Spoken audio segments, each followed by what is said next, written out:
Assalamualaikum warahmatullahi wabarakatuh. Perkenalkan, nama saya adalah Didi Rahmadi SSMA.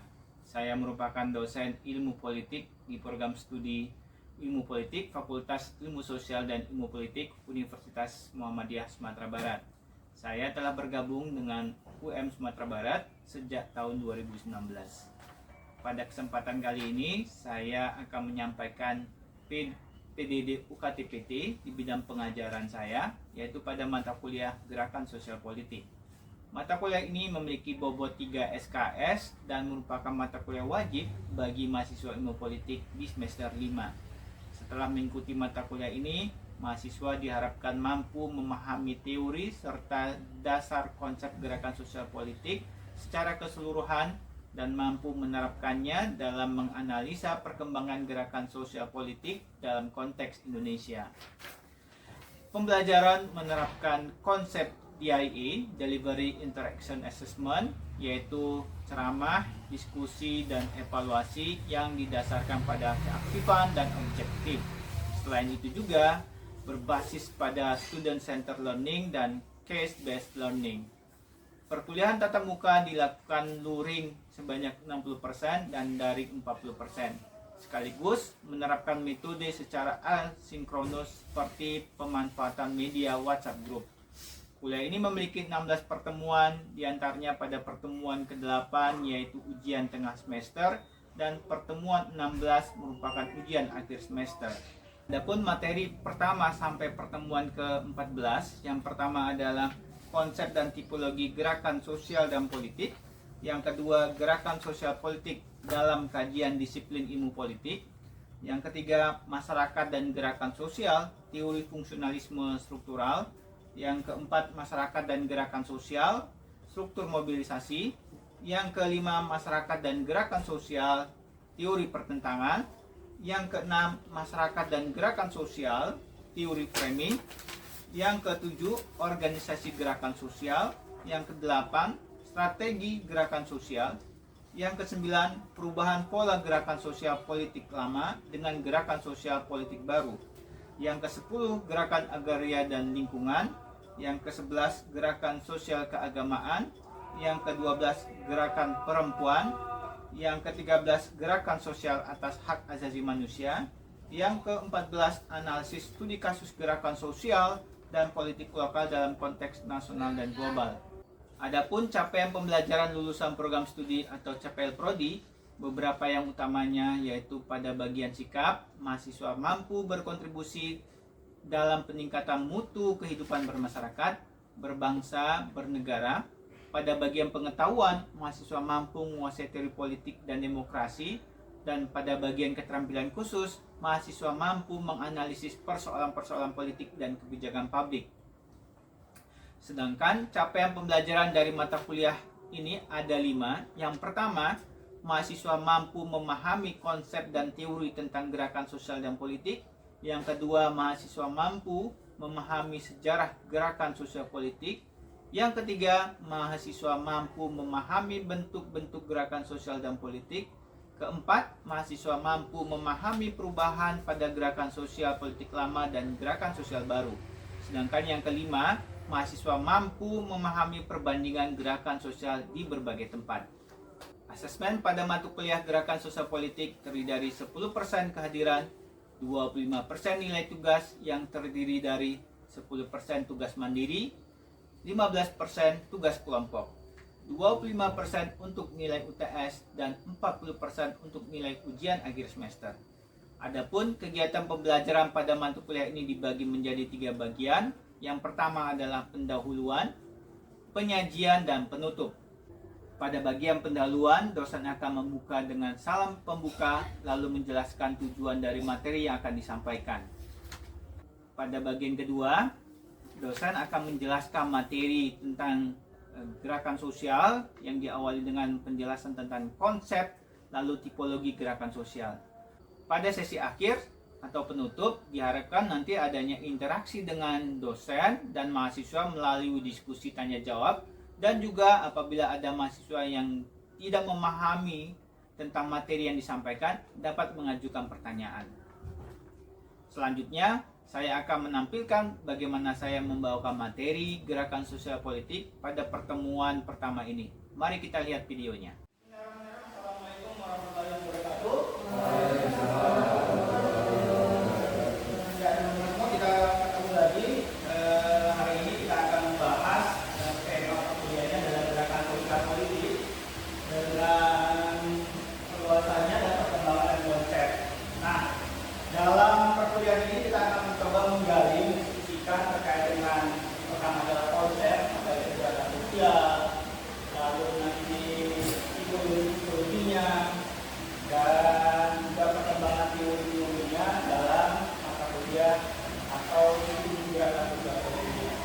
Nah, di akhir juga kita akan diskusi bareng ya terkait dengan materi hari ini. Baik. Secara umum, tema tentang gerakan sosial politik adalah sesuatu studi yang berangkat dari studi sosial sebenarnya. Karena apa? Dalam gerakan sosial ini mempelajari tentang perilaku, ya, perilaku secara kolektif. Basisnya itu perilaku secara kolektif. Nah, yang pertama, ketika kita melihat ini ya, kasus sivil dan political rights atau hak politik dan sivil, kira-kira apa yang terbayang dari konsep ini, sivil dan hak politik? Apa kira-kira? Demonstrasi ya. Ya, pertama adalah soal demonstrasi. Ada yang lain?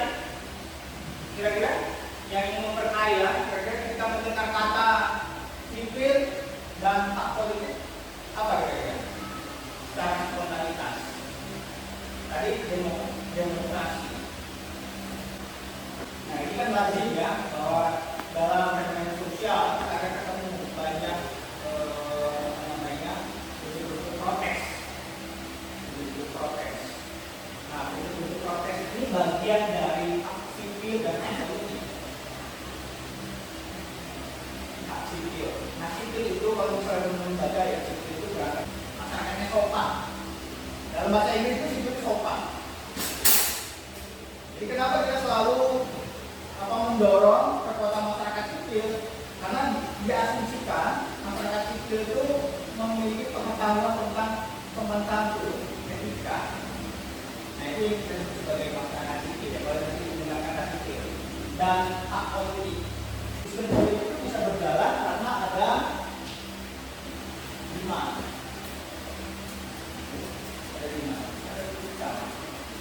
Nah, demand inilah yang akan mendorong ya. Dia memberikan semacam bahan bakar dalam proses politik.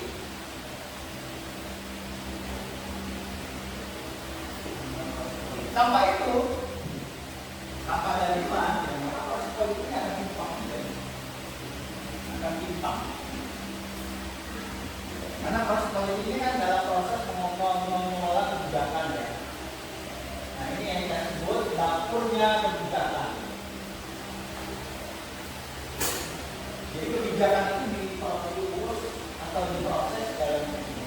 Kita sebut ini input ya. Nah, ini proses, kita sudah output. Output ini yang kita sebut sebagai kebijakan. Supaya ada muncul kebijakan yang ada di mana. Pada umumnya dalam beberapa isu ya terkait dengan kemunculan gerakan sosial ini ada beberapa tema-tema besar yang menyebabkan orang secara sadar itu melakukan gerakan yang sifatnya bersama-sama untuk beberapa isu. Yang pertama isu hak ekonomi. Hak ekonomi ini pada umumnya orang menuntut untuk akses lapangan pekerjaan. Yang layak, lalu upah yang layak, ya. kondisi tempat bekerja yang layak. Nah, biasanya hak ekonomi ini saya diwakili secara umum sifatnya adalah kelompok gerakan buruh. Lalu, what is socialism?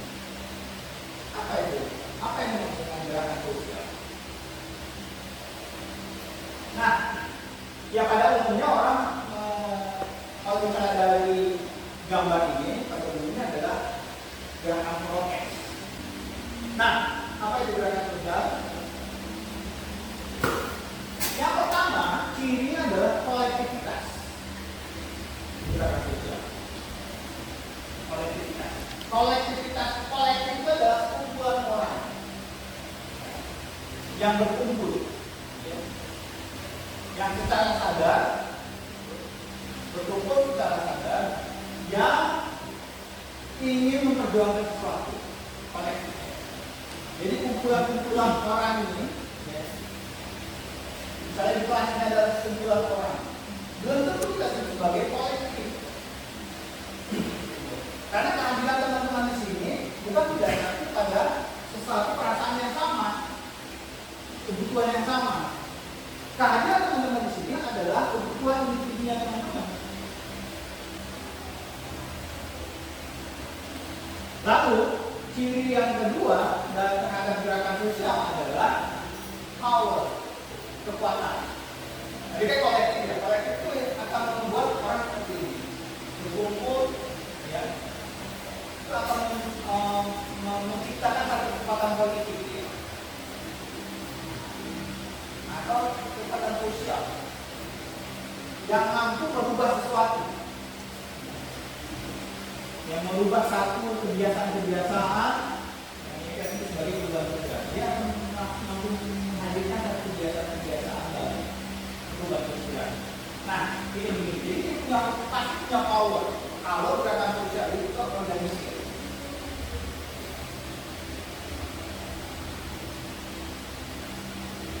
Ya, tujuan orang bergabung dalam gerakan sosial ya untuk membangun kekuatan, membangun pengetahuan. Jadi kalau misalnya hari ini masyarakat kita tidak punya kesadaran politik karena gerakan sosial ini berkaitan dengan kesadaran politik. Orang mau gabung ikut organisasi karena punya kesadaran politik. Karena dia punya kesadaran bahwa ketika dia ingin sesuatu memiliki perbaikan, bahwa dia harus berkumpul, dia tidak bisa sendiri. Jadi ini salah satu gerakan sosial. Jadi dia akan menciptakan satu kekuatan proses tambah. Lalu tentu ketika kita bicara gerakan sosial, dia punya tujuan.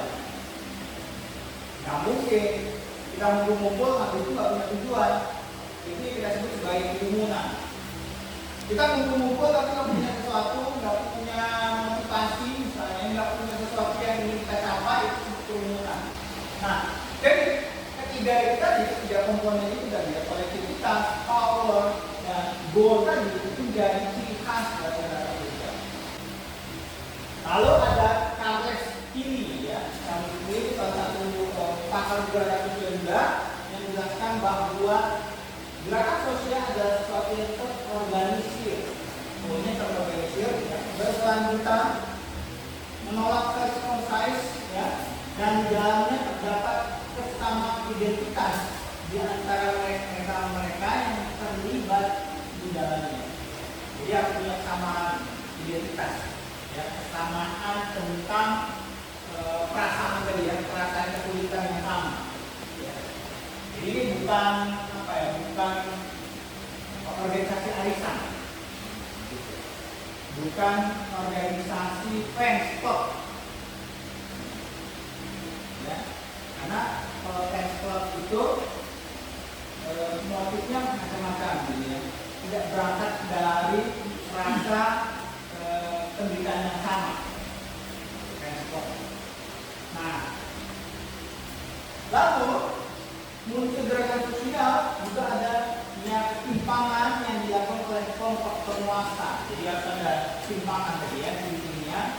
Di sisi lain ada juga yang memberi perhatian pada aksi dan upaya kolektif untuk mencapai tujuan bersama dalam rangka perubahan.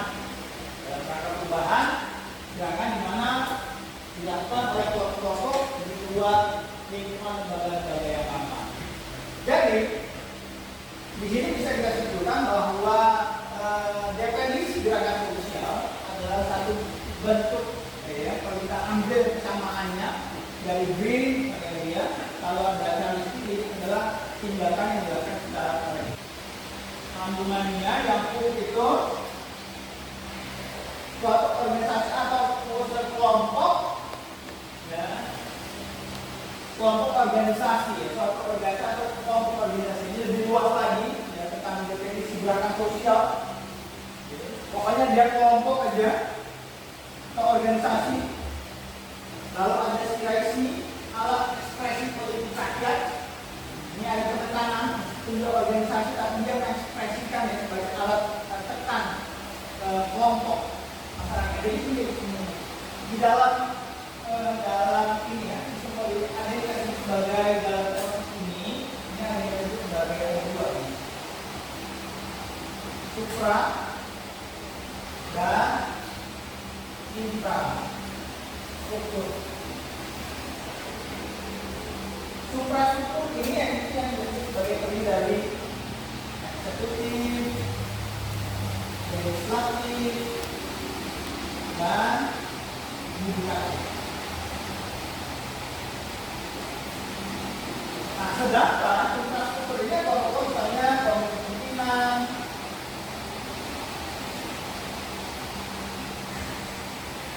ya, lalu ada kelompok penekan.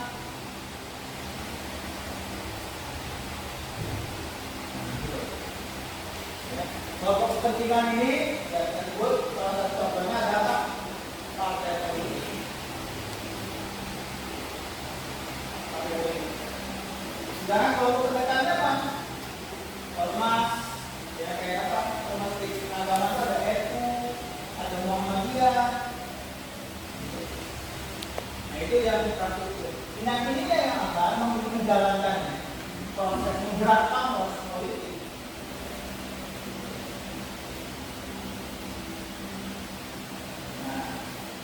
Kelompok penekan sama kelompok kepentingan beda nih orientasinya. Kalau kepentingan ini orientasi memang merebut kekuasaan, mendudukkan kader-kadernya ke dalam struktur kekuasaan. Sedangkan kelompok penekan juga, NU Muhammadiyah, ya, itu orientasinya nggak merebut kekuasaan, tapi mempengaruhi kebijakan. Dia membangun posisi tawar pada pemerintahan. Nah, gitu ya.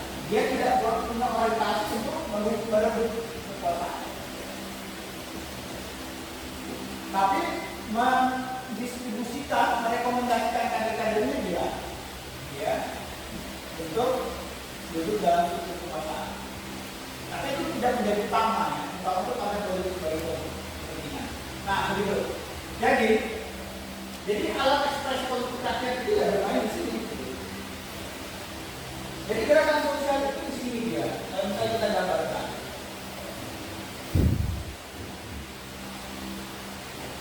Dia semacam apa ya? Alat pendorong gitu ya. Alat pendorong.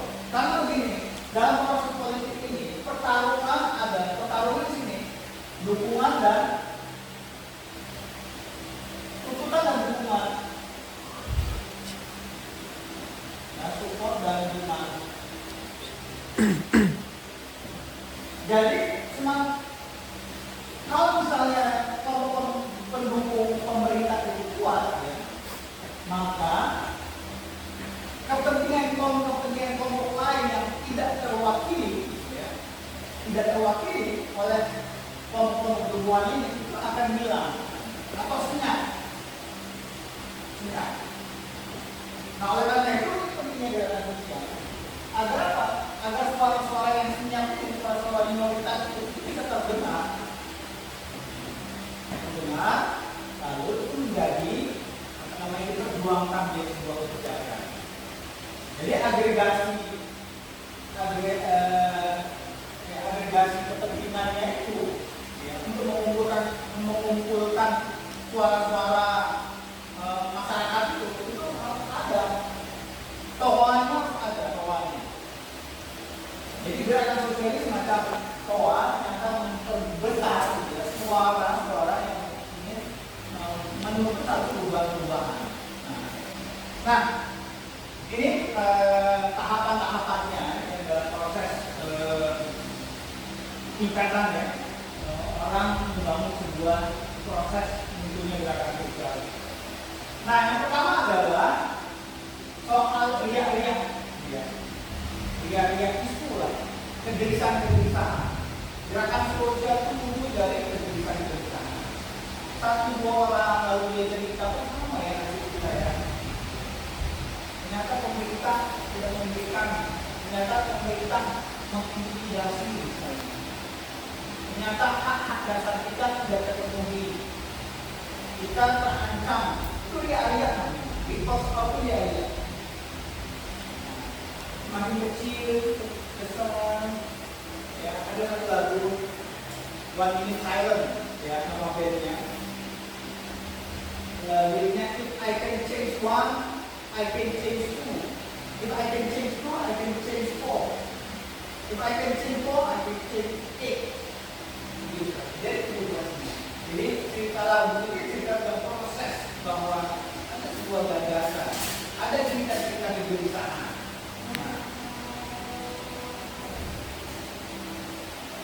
Nah ini lalu stage yang kedua, misalnya ide itu disebarluaskan. Makanya kalau dulu mungkin akan lambat proses ide itu ya. Cerita-cerita narasi-narasi berkembang, tapi di zaman sekarang dengan adanya internet dan media sosial ini berkembang dengan cepat.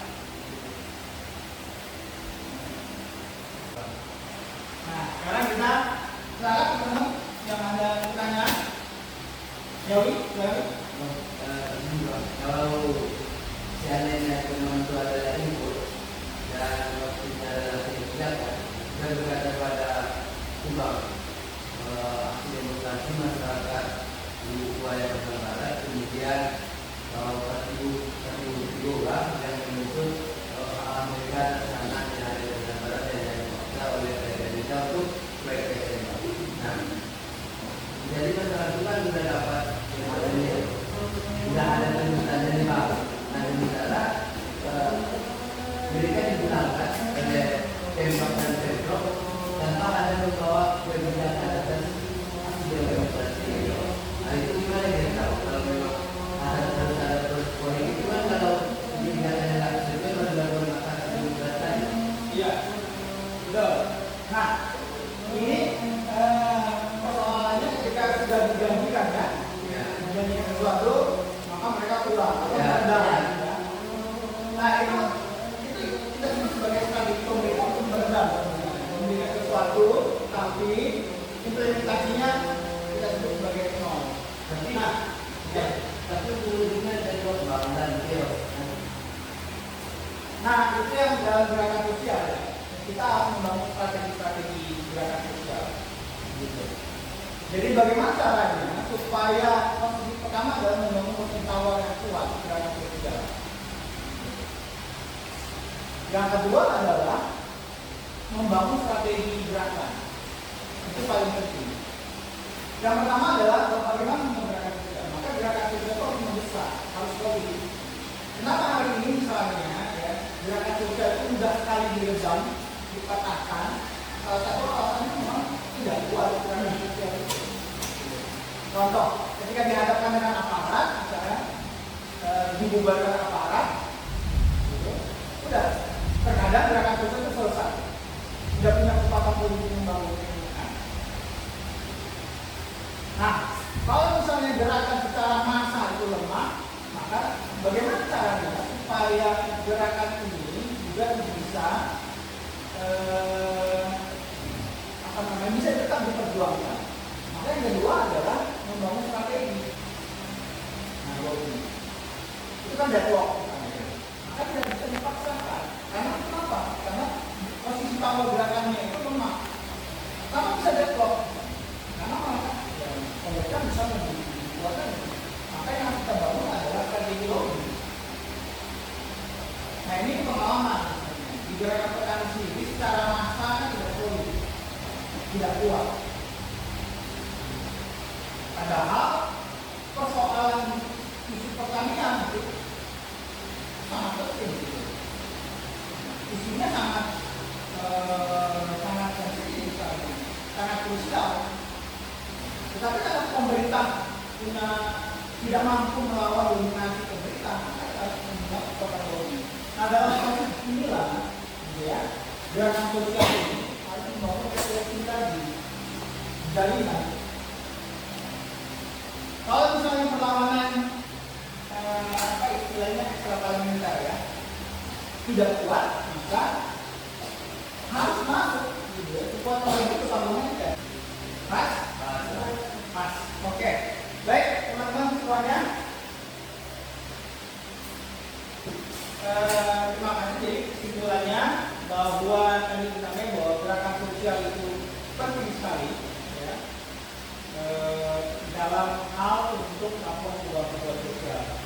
Nah, gerakan sosial juga digunakan ya, sebagai salah satu cara masyarakat untuk memperjuangkan ya, beberapa isu tadi ya, isu ekonomi, isu budaya, isu kebebasan berpendapat misalnya. Untuk hari ini cukup sekian dan terima kasih atas